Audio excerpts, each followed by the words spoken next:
Вы смотрите «Утро» на Якутия-24. В студии Екатерина Карпухина и Андрей Погорелов. Смотрите в программе. Дифференцированный подход. В Госдуме предложили дать жителям Крайнего Севера досрочное пенсионное обеспечение. Камнем небывалой красоты. «Алроса» представила коллекцию с самым дорогим бриллиантом отечественной алмазодобычи. Безопасность в приоритете. Минтранс намерен повысить штраф за неправильную остановку. В Якутске из-за аварии десятки домов остались без газа. Министерство ЖКХ проводит служебное расследование.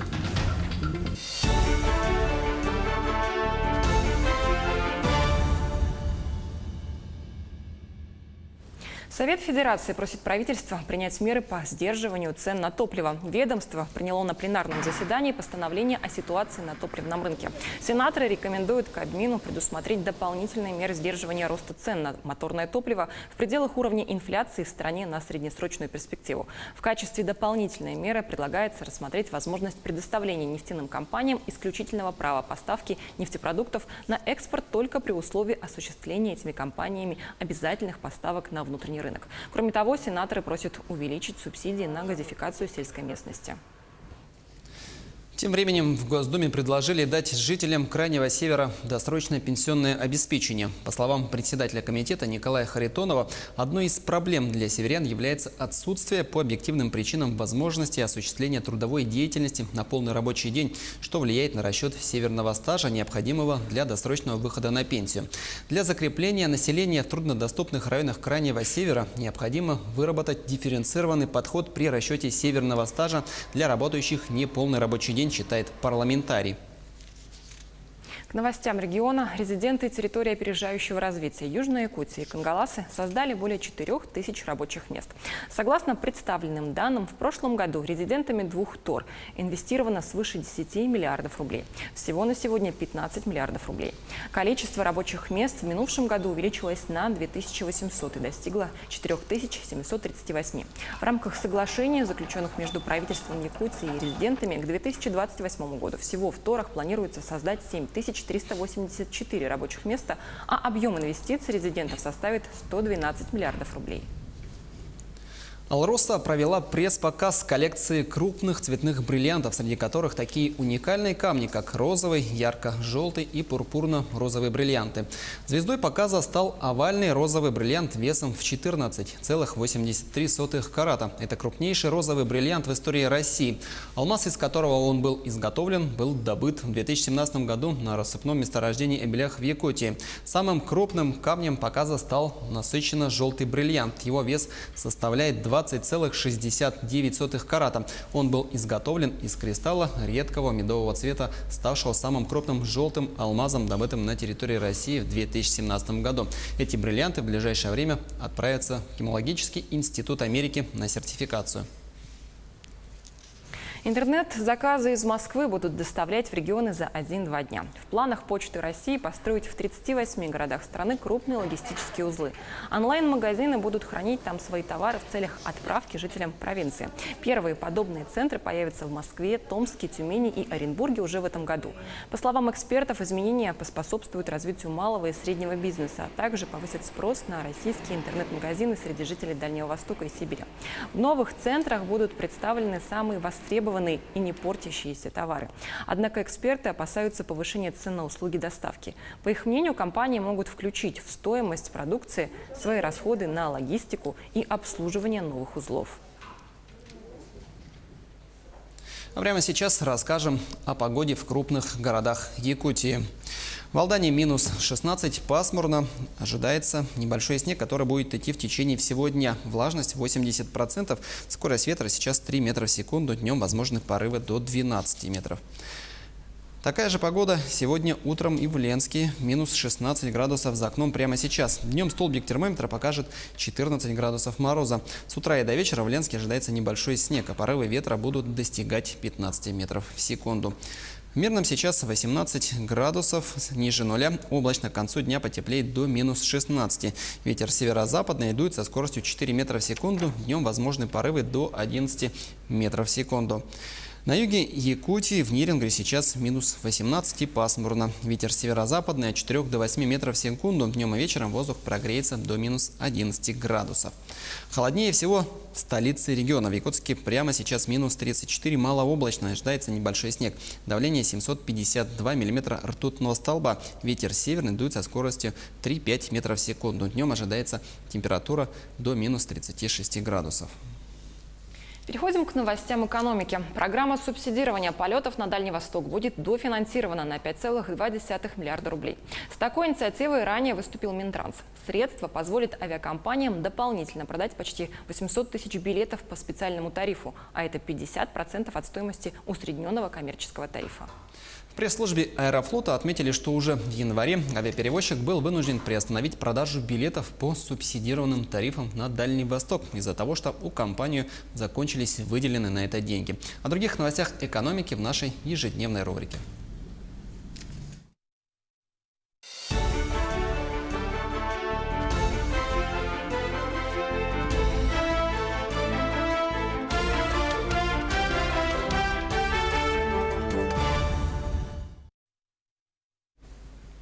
Банковский бизнес стал более эффективным. По данным регулятора, активы банковского сектора в прошлом году увеличились на 6,9%. Центробанки отмечают, что такая динамика была достигнута главным образом за счет наращивания кредитований. В 2018 году портфель розничных кредитов вырос на 22,8%. Оживление кредитования объясняется снижением ставок по займам на протяжении большей части года и переходом к росту экономики реальных доходов населения. Между тем, за минувшие сутки изменения произошли и на валютном рынке. Официальный курс евро к рублю вырос на 24 копейки до 74 рублей 38 копеек. Курс доллара, напротив, уменьшился почти на 4 копейки и составил 65 рублей 67 копеек. Американскую валюту, по данным сайта banki.ru, выгоднее всего в Якутске продает Солидбанк за 65 рублей 90 копеек. Купить дороже всего доллар готов Азиатско-Тихоокеанский банк за 66 рублей 8 копеек. А европейскую валюту сегодня в Якутске дешевле всего продает Восточный банк за 74 рубля 40 копеек. Хорошую цену покупки за евро готов предложить Азиатско-Тихоокеанский банк. Это 74 рубля 50 копеек, сообщает сайт banki.ru. Сейчас время других новостей. Угнали или забрали за долги. Почему владелец дорогостоящего авто собирается подать в суд на полицейских? Без разрешения на строительство Верховный суд Якутии поставил точку в деле о самовольной постройке. Об этом смотрите прямо сейчас. Был украден принадлежащий мне автомобиль Porsche Cayenne. Принадлежащий мне Porsche Cayenne. Эту фразу обычный таксист из Королева мечтал произнести больше всего на свете. И, наконец, решился. Нашел в салоне внедорожник 2003 года и за 450 тысяч рублей стал полноценным владельцем настоящего Porsche из Америки. Пришлось, правда, немного залезть в кредит. Ее уперли или в обед. Потому что жена в 4 часа пришла, машины уже не было. Но счастье длилось недолго. Чтобы расплатиться с одним кредитом, пришлось брать другой. Михаил попросил денег у лизинговой компании.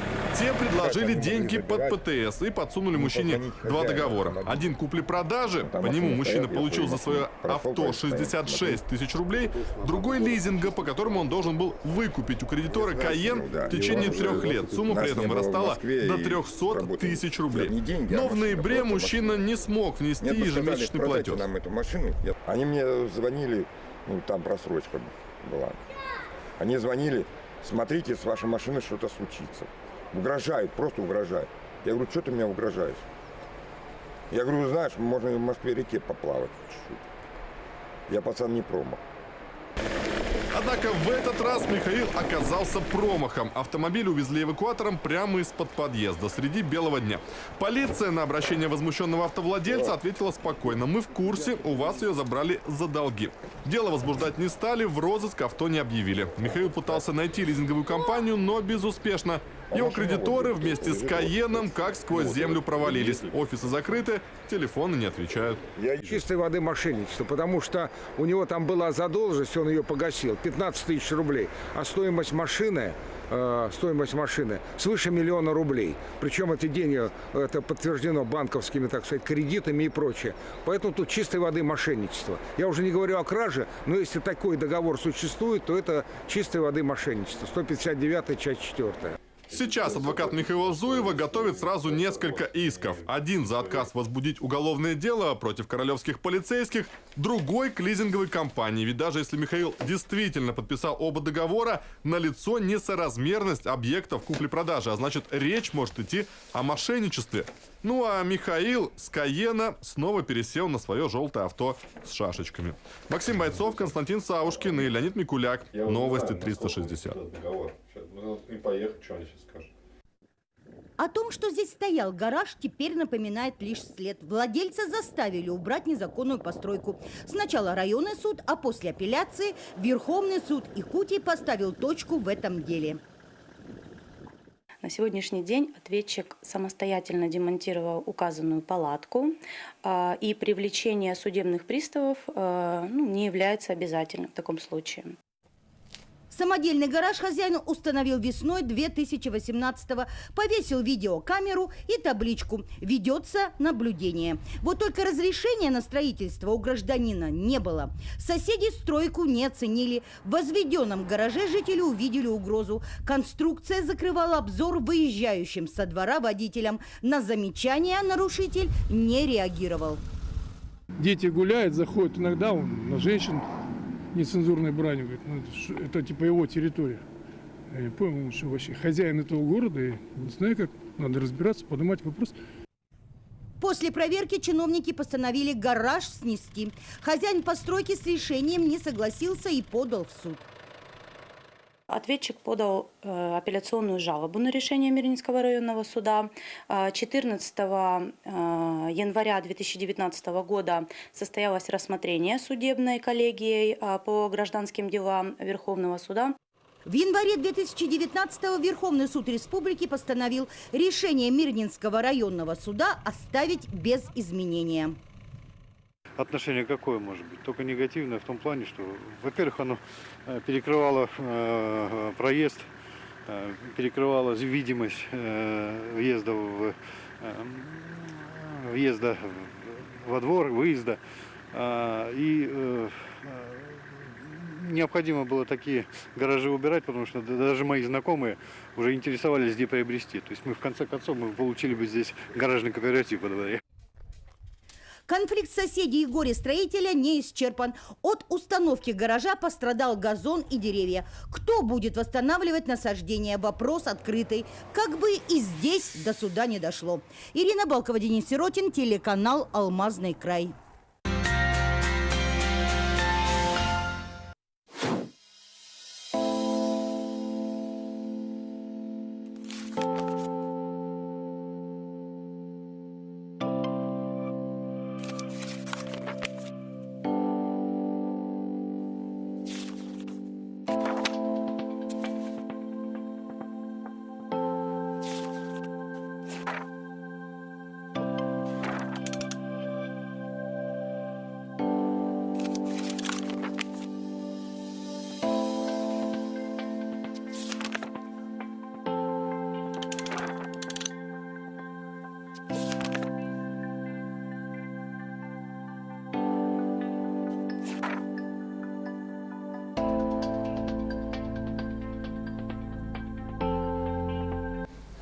Сейчас мы прервемся на небольшую рекламу. А сразу после нее расскажем, как Рунет позволит бороться с телефонным терроризмом. Не переключайтесь.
Это «Утро на Якутия-24». Мы продолжаем. Закон об устойчивой работе Рунета позволит бороться с телефонными террористами, которые делают звонки о псевдоминировании из-за границы. Таким мнением поделился зампред Комитета Госдумы по безопасности и противодействию коррупции Александр Хинштейн. Пока что остается нерешенная проблема нахождения телефонных террористов за пределами страны, отметил депутат. Согласно его убеждению, этот вопрос предстоит решать сообща исполнительной и законодательной власти. Упростить задачу может новый законопроект об устойчивой работе интернета, который призван создать сегмент безопасности в виртуальной среде. Также в Госдуме предложили сажать в тюрьму производителей поддельных продуктов. Первый заместитель председателя Комитета Совета Федерации по экономической политике Вячеслав Тимченко внес в Госдуму законопроект о введении уголовной ответственности за умышленное нарушение технического регламента. Парламентарий предлагает дополнить статью Уголовного кодекса страны мошенничества статьей «Мошенничество, связанное с нарушением технических регламентов». По мнению сенатора, этот вид обмана является, по сути, хищением денежных средств производителям путем предоставления покупателю заведомо ложных и недостоверных сведений относительно соответствия продукции обязательным требованиям с целью получения необоснованной коммерческой выгоды. В качестве примера Тимченко привел нарушение техрегламента при производстве сливочного масла. В случае частичного или полного замещения молочного жира растительным при производстве масла сливочного имеет место умышленное нарушение технологии и введение в заблуждение потребителя с целью сокращения издержек и хищения у него денежных средств. Но я напомню, что накануне о необходимости ужесточения контроля качества продуктов питания и введения ответственности за контрафакт говорила спикер Совета Федерации Валентина Матвиенко на встрече с премьер-министром Дмитрием Медведевым. По словам главы Совфеда, некачественные продукты являются одной из главных причин возникновения проблем со здоровьем у россиян. И к другим темам. Минтранс страны предложил повысить штраф за остановку на обочине оживленных автотрасс с 1000 рублей до 3000. Проект поправок в Кодекс об административных правонарушениях ведомство опубликовало для обсуждения на портале проектов нормативных правовых актов. Цель инициативы – снизить аварийность. Если проект закона будет принят, то это станет уже вторым повышением штрафов за остановку на обочине за последние 10 лет. В 2013 году размер штрафа был поднят до 1000 рублей, и уже в 2014 году число ДТП сократилось на 25%. Министерство жилищно-коммунального хозяйства Якутии проведет служебное расследование по факту прорыва на газопроводе в столице региона. Газопровод на 10-м километре Покровского тракта Якутска был поврежден в ходе проведения Якутской энергоремонтной компании земельных работ без согласования. Проведены оперативные меры по переводу 2 ведомственных котельных на резервное топливо. Под ограничения попали частные жилые дома, ведомственные котельные, речевая школа и ботанический сад. К аварийно-восстановительным работам поврежденной газовой трубы привлечены силы газовой службы МЧС и службы эксплуатации городского хозяйства. А далее о наиболее заметных и значимых событиях Ленского района расскажет наш коллега Светлана Балеева. Доброе утро, Республика! В Ленске компания «Газпромтрансгаз-Томск» провела ярмарку вакансий. Специалисты предприятия и начальник кадровой службы рассказали соискателям о специфике работы в отрасли, возможностях трудоустройства, требованиях к сотрудникам, предложили работу по специальности и ответили на интересующие вопросы. Компании «Газпромтрансгаз-Томск» на ярмарке было представлено 16 специальностей. Среди них инженеры, слесари, электромонтеры, программисты, диспетчеры, линейные трубопроводчики и машинисты. Главный инженер предприятия Олег Гринев рассказал, что в этом году завершается строительство магистрального газопровода «Сила Сибири» и переходит в фазу эксплуатации. Будет начато строительство газопровода в Калугте, Чиндинском месторождении, лупингов и 2 компрессионных станций. По словам главного инженера, впереди много работы. Будут открыты и дополнительные вакансии. Следовательно, ярмарку вакансий «Газпромтрансгаз-Томск» проводит далеко не последнюю. В Ленске прошло совещание с представителями молодежи. На мероприятии, чтобы обсудить план работы на год, съехались молодые люди со всех наслегов. В ходе совещания поднимались вопросы реализации молодежной политики в районе, участники задавали интересующие вопросы, озвучивали новые идеи, а в завершении совместно нарисовали проект молодежного центра, строительство которого начнется уже в 2020 году. По мнению председателя комитета Александры Сидоровой, центр станет местом целенаправленной работы по организации досуга и занятости молодежи. И в завершении о наболевшем. Мусорная реформа, вступившая в силу с 1 января этого года, на территории города Ленска уже заработала, но изменений в лучшую сторону пока жители не заметили. Если говорить о качестве оказываемых услуг и региональным операторам, то они не стали лучше, чем это было при работе управляющих компаний.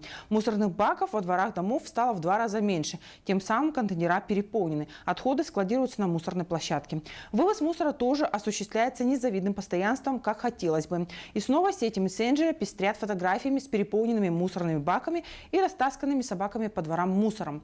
Ленчане сложившейся ситуацией недовольны. Все чаще стали обращаться с жалобами к главе города. Но только после этого ситуацию удается решить. Что будет дальше, жители в недоумении, но надеются, что их дворы не превратятся в свалки. Это все, о чем мы успели вам рассказать. Я с вами прощаюсь. До новых встреч. Прямо сейчас расскажем о погоде в крупных городах Якутии. В Алдане минус 16, пасмурно, ожидается небольшой снег, который будет идти в течение всего дня. Влажность 80%. Скорость ветра сейчас 3 метра в секунду. Днем возможны порывы до 12. Такая же погода сегодня утром в Ленске. Минус 16 градусов за окном прямо сейчас. Днем столбик термометра покажет 14 градусов мороза. С утра и до вечера ожидается небольшой снег, а порывы ветра будут достигать 15 метров в секунду. Одевайтесь теплее. В Мирном сейчас 18 градусов мороза, облачно. К концу дня потеплеет до минус 16. Ветер северо-западный дует со скоростью 4 метра в секунду. Днем возможны порывы до 11. На юге Якутии в Нерингре сейчас минус 19. Пасмурно. Ветер северо-западный 4-8 метров в секунду. Днем и вечером воздух прогреется до минус 11 градусов. В столице региона Якутске прямо сейчас минус 34, малооблачно, ожидается небольшой снег. Давление 752 миллиметра ртутного столба. Ветер северный дует со скоростью 3-5 метров в секунду. Днем ожидается минус 36 градусов. Накануне вечером в телецентре Останкино вспыхнул пожар. Выяснилось, что в подвале произошло небольшое возгорание на площади 5 квадратных метров. Эвакуация не проводилась, данных о пострадавших не поступало.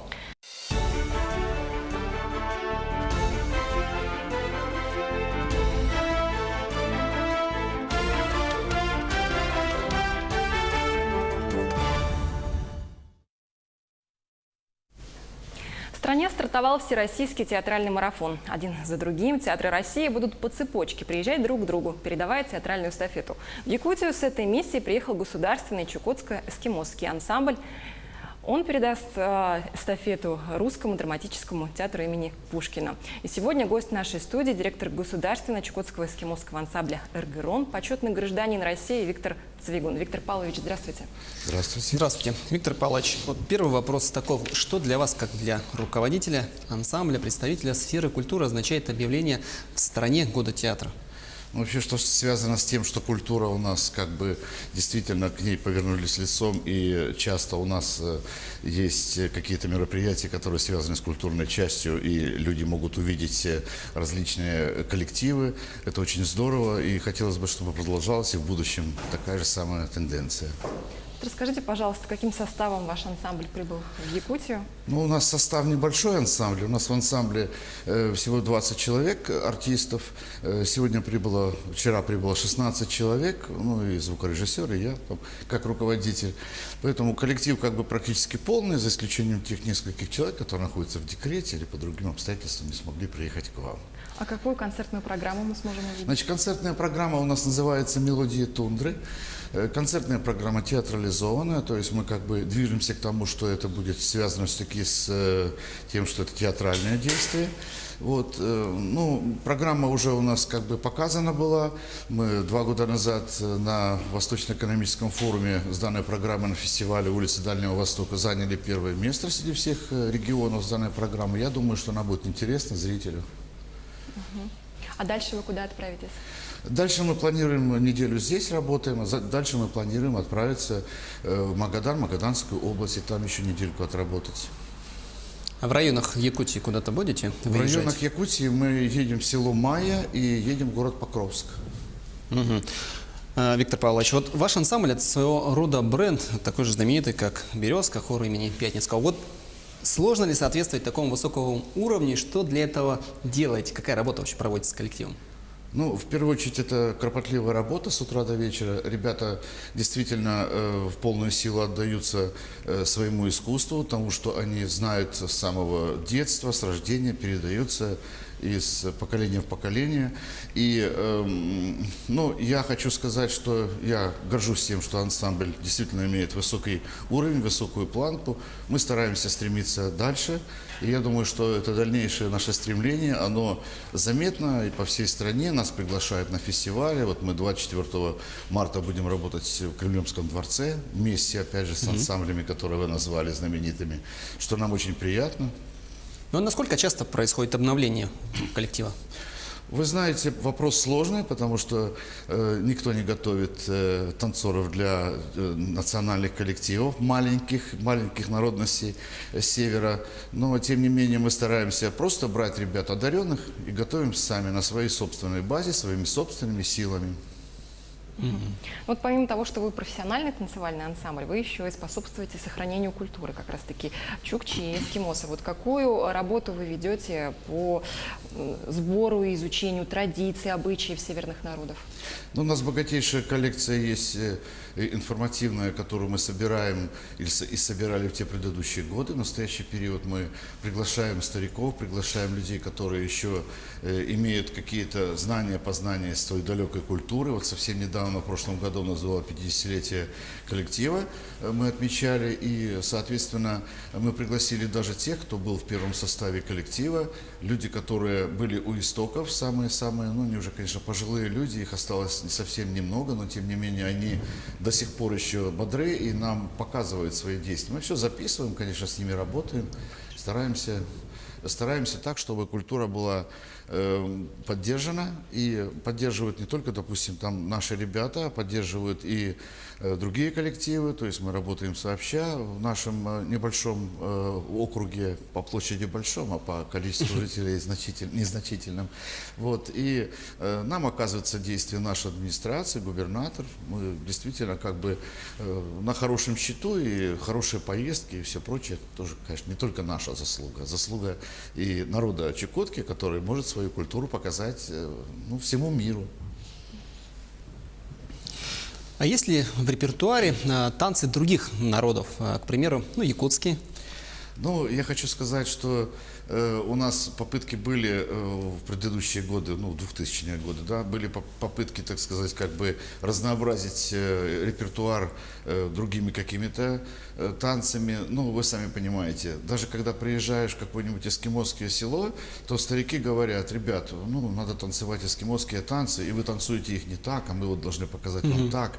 Тем более, если мы будем показывать на якутской земле или где-нибудь в другом месте, показывать танцы других народов, ну, я считаю, что мы должны показывать свое, а люди, которые непосредственно занимаются культурой Якутии, то показывают свои коллективы. Есть достаточно большое количество, многие знаем, переписываемся с ними, встречаемся на фестивалях, поэтому у нас как бы есть тесный контакт. А вот находите ли вы какие-то сходства вот как раз между народами Севера, да, в танцах? Танцы народов Севера, практически, ну, большинство из них, они связаны с природой. Они связаны в первую очередь с тем, как движется трава, как летит птица, как она кричит, как она... В общем-то, все это взаимосвязано с тем, как все происходит непосредственно вот в природе. Вот. И действительно... Я тоже как-то не знал какой-то период, что собой представляет культура чукотская. Но сейчас с каждым годом понимаешь все больше и больше. Действительно, это просто фантастика. Фантастика, которую можно смотреть и удовлетворяться каждый день этим.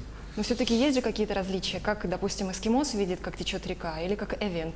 Наверное, скорее всего, есть какое-то различие, но значительность этого различия понимают только исконно, ну, как бы жители тех коренных народов. Они понимают это. Может быть, нам не совсем понять, потому что у каждого своя культура, у нас, слава богу, страна многонациональная, и все поддерживаются, и все работают. Поэтому я считаю, что все, что происходит на сцене, любое действие любого коллектива, это должно человека наполнять радостью жизни, тем, что вот действительно все вокруг ведь хорошо, и хочется, чтобы было лучше. А как вы относитесь вот к современной трактовке, скажем так, да, традиционных танцев, песен? Современная трактовка. Ну, у нас тоже в репертуаре есть эстрадированные танцы, и песни есть, потому что зритель разный, мы приезжаем в разные регионы, и этническую именно культуру показывать на протяжении там, часа-полутора часов, это весьма сложно для зрителя в первую очередь. Мы это понимаем, и мы стараемся всячески подойти к тому, чтобы каждому было по душе. Например, этнические вещи за границей – это одна вещь. Этнические вещи, допустим, здесь, на территории центральной, территории нашей страны, в центре, это совсем другая вещь. То есть по-разному все воспринимают. Эстраду нашу воспринимают, конечно, коренные жители не совсем хорошо, а вот люди со стороны, которые приходят на наши концерты, они, конечно, понимают. У нас есть замечательные, ну, я точно знаю, что это хиты, которые мировой масштаб, может быть, не совсем имеют, но, тем не менее, по России 100%. Вот. Есть «Нулинград танец», который сейчас звучит на всех дискотеках, которые есть в Москве. Дискотеки, ночные бары, я сам лично слышал. Это, конечно, удивительно, но мы ничего не можем с этим сделать. Плагиат, он существует, к большому сожалению, очень жаль, но, тем не менее, с этим бороться сложно в настоящий период. Дай Бог, чтобы все это решилось в какой-то период времени. Ну, вот гастрольная география, какова она? Гастрольная география, ну, вообще коллектив за 50 лет посетил очень большое количество стран. Вот. Последние несколько лет мы за границу не выезжали. Сейчас, ну, как бы за границей не совсем легко работать. Вы сами понимаете, политические какие-то моменты.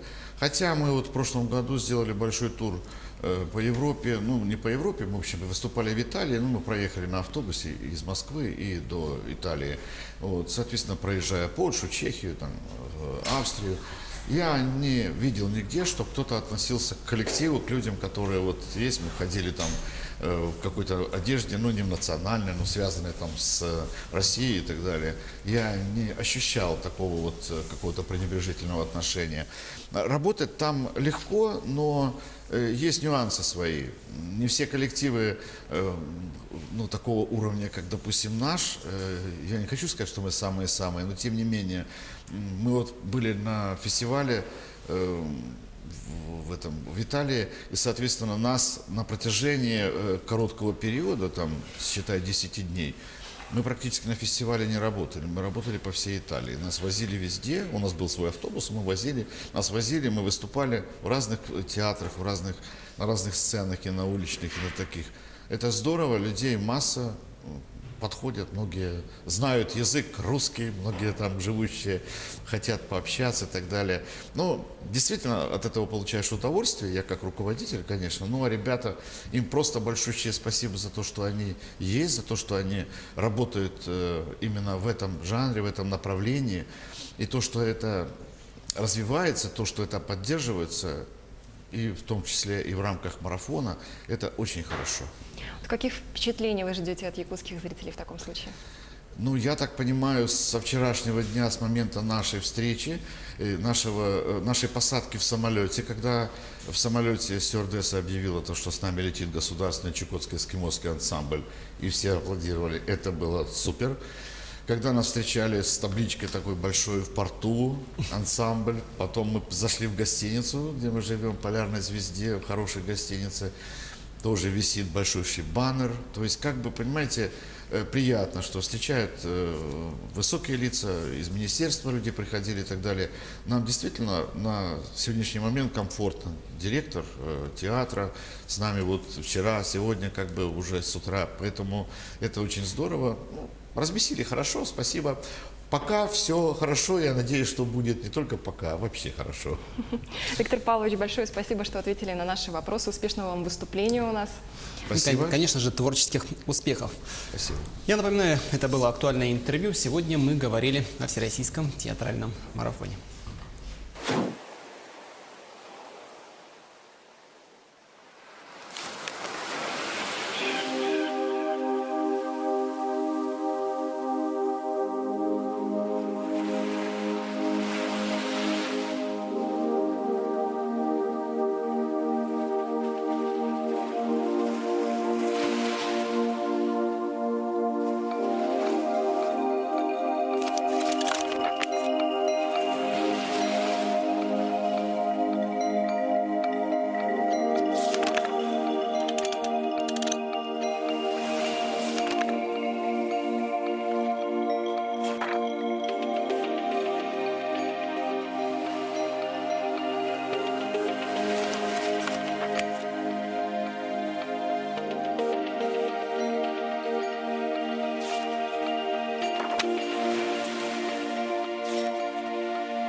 Мы продолжаем. Трехуровневая гериатрическая служба появится в текущем году в 7 регионах России.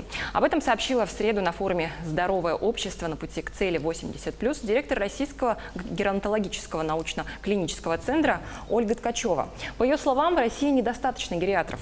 По данным конца 2018 года их насчитывается около 500 человек. Через 5 лет эта цифра должна перешагнуть за 2000. Форум «Здоровое общество на пути к цели» в Сочи проводится впервые в рамках Российского инвестиционного форума. Планируется, что он станет профильной ежегодной площадкой по обсуждению инструментов достижения цели по увеличиванию ожидаемой продолжительности жизни до 78 лет к 2024 году и до 80 лет к 2030 году. А между тем, продолжительность жизни может увеличиться в 1,5 раза, если уменьшить ежесуточное питание на 30% от обычного. Сотрудники французского национального исследовательского центра провели эксперимент с участием лемуров. Ученые сократили на треть ежедневное количество продуктов, употребляемых тестовой группой животных. Другая группа питалась так же, как и раньше. В итоге выяснилось, что средняя продолжительность жизни у тех лемуров, питание которых сократили на треть, выросла на 50%. Интересно, что у животных также сократились такие заболевания, как рак и диабет. Кроме этого, питавшиеся более умеренно лемуры показали значительно лучшие результаты работы мозга.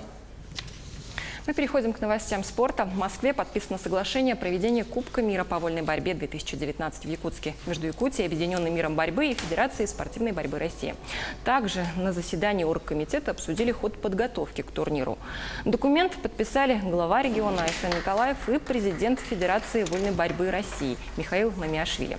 Престижнейший международный турнир пройдет в Якутске впервые 16-18 марта. Эти соревнования в последний раз на территории России проводились 8 лет назад.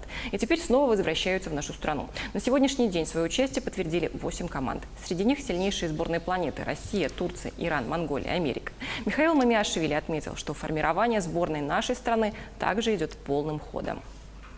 Я убежден в том, что представители Саха-Якутии, достойные представители, они будут в составе национальной сборной, они придадут дополнительные интересы, дополнительные ажиотажи, дополнительные эмоции для наших болельщиков, которые, убежден, переполнят зал в Республике Саха-Якутия. Около 600 спортивных клубов будут созданы на промышленных предприятиях до 2022 года. Об этом сообщил президент Всероссийского физкультурно-спортивного общества «Трудовые резервы» Илья Галаев. Он уточнил, что там должны появиться организаторы, которые будут направлять сотрудников. Галаев отметил, что такая практика существует на крупных предприятиях, но ее необходимо распространять. Там, где нет возможности создать клуб, можно сделать спортивный уголок.